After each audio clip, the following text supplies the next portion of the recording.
Welcome back to my channel. Happy New Year. It is July 1st, 2026. And well, by the time you watch this, it'll be probably a couple days after that. But I did want to welcome you guys back to my channel. I'm sorry I haven't done any reviews in the past few weeks. It's been very busy. And for longtime viewers, you guys are probably going to be confused because I have two of my least favorite figures of all time out here. But that's for a reason. Recently, I discovered there's a toy store in Gainesville called Geeks. And I was absolutely in love. Geeks Gainesville. If you follow me on Instagram, you can find them. But I was absolutely in love with their store. And I decided to pick up a figure.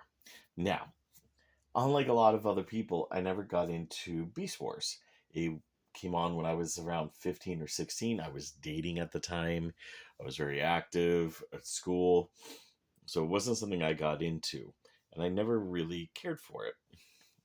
Since then, I've developed a respect for it. But unfortunately, my first real exposure was Beastmachines, which I found a cheap DVD of at a local BJ's in Hyannis. So I really didn't know the lore. I knew Black Arachnia was a Predacon, but now she was a Maximal, mostly through Ben's World of Transformers. That being said, I don't own any original Beast era toys outside of a McDonald's Dinobot 2. So when I saw this, I figured this was a must-have for me to have. This is the Beastmachines Black Arachnia figure. And I have to say, I actually really like this figure. Granted, now this thing is over 20 years old. It's not the most articulated, but for what it is, I actually really like this figure. Unlike these two, I actually enjoy transforming it. Even though it's really simplistic, I actually enjoy it. Now, of course, she is done in a green and purple and gold scheme, which is different from the cartoon. If I remember right, she's black and red. But you do get the lovely spider appendages. You do get that lovely clear plastic. You can see her maximal crystal in there.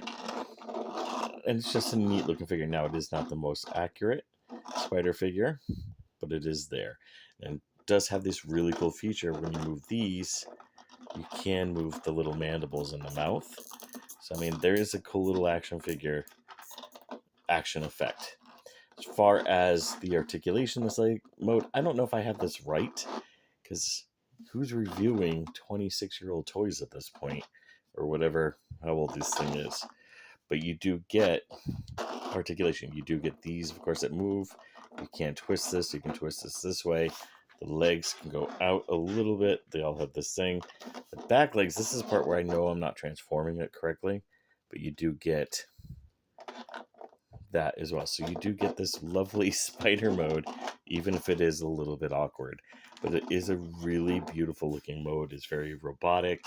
It's not going to give me the heebie-jeebies if I walk in the middle of the night, because I'm arachnophobic. But yeah, it is what it is. It is an old toy. But I enjoyed it. And I only got it for like $10. So, I mean, like, what a steal for me. So, the transformation is really, really simple. You're going to take the legs. You're going to match everything up. Even down here, the legs combine. So, I really like how the legs combine to make two solid legs. So, you take 4 legs, come down to 2. I think that for the time period was some engineering genius that I really wish that they would use on these type of figures. So once you get those done, you're going to go ahead and twist it so that the hip joints are lined up the correct way. And you're going to bring her legs in. And also, she's got robotic hips. Yeah, we have some issues, and you guys know how I feel about robots with overly human appendages, but hey. So we're going to go ahead and take this piece. Now, this piece does have me nervous. It is gold plastic. It is clear plastic on that. But you do have to manipulate it so it comes down. And it'll come down onto there. Now you're going to take her head, which is her hair and the Black Widow markings that are popular in American Spiders. Bring that around. Bring her arms around. And then you're going to turn it. So you get your biceps. And get her out like that. Going to get this all snug and pushed in as best you can. And voila. Let's go ahead and bring the camera just a little bit out here. And you can see just how cool she looks. You do have this beautiful physique. You definitely get a feminine silhouette, even if she's rather big bootied, and you do get that. So right off the bat, you do get this lovely face, which is actually really well done, all things considered. I'm not a big fan of the mainframe designs, but I really do think this one works, and you can extend out. So you take this whole assemblage here, her battle mask, and you do get all of the individual eyes by doing that. As far as articulation goes, the head is on a joint. It can do the full 360. It can go up and down. Hair gets in the way, of course. The arms can do the full 360 here, as well as at the elbow. The part here, you do get elbow rotation. The hands, the grippers here, these can manipulate in and out. They're on mushroom pegs, so you can get them through. They are very tight, of course. Upper body, you do get some waist rotation. Well, it's really upper torso rotation, but you do get that.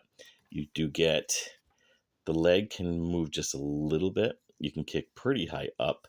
You can go pretty far back if you can get around that. You can do a full split. Due to how she's done, she can actually extend.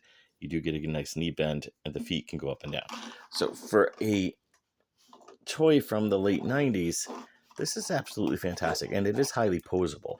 And I'm very impressed by just how posable this is. Again, I don't own any of the original Beast Wars figures. I only have some of the reissues, and I don't have her butt quite right because I can't get this piece to slide in exactly where it should go. But I mean, it is, for what it is, a phenomenal figure. And as you can see, it is very imposing and it looks good. Now, as for comparison, I do have her with the Masterpiece Black Widow figure, or Black Arachnia to us. So yeah, you can just see she is quite tall. She's actually taller than the Black Arachnia figure there. And honestly, I think she looks less sexualized than that figure, which is phenomenal because I had this thing with that whole situation that's just weird to me. I know it's a hang up.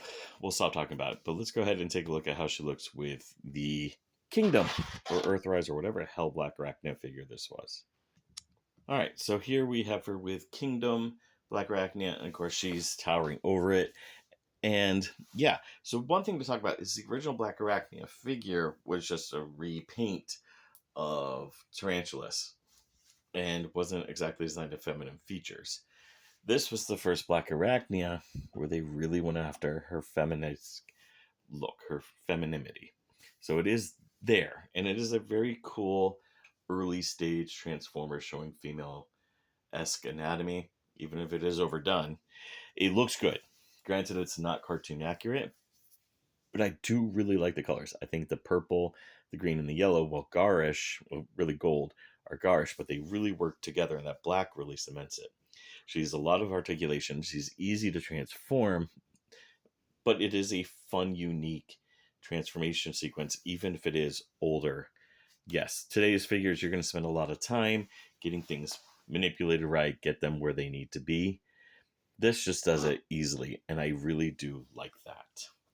But that's really it for this figure. I mean, it's an old figure. If you guys are in the Gainesville area, definitely check out Geeks Gainesville. They didn't have a lot of Transformers, but man, they had a lot of Masters of the Universe. They had a lot of Star Wars. They had some Lion King stuff. I actually picked up a Tila figure. So, I mean, just think about stuff like that. And then I've got some birthday gifts for a friend of mine there. So, I mean, it is absolutely wonderful. If you guys are in the Gainesville, Florida area, check them out. Thank you very much for watching. Again, I hope you have a great New Year's. I hope it started out great for you guys. And to the winner of the Banshee figure, you still need to message me. I don't have your address. I'm going to give you another week and a half before I re-roll that. Thank you very much for watching.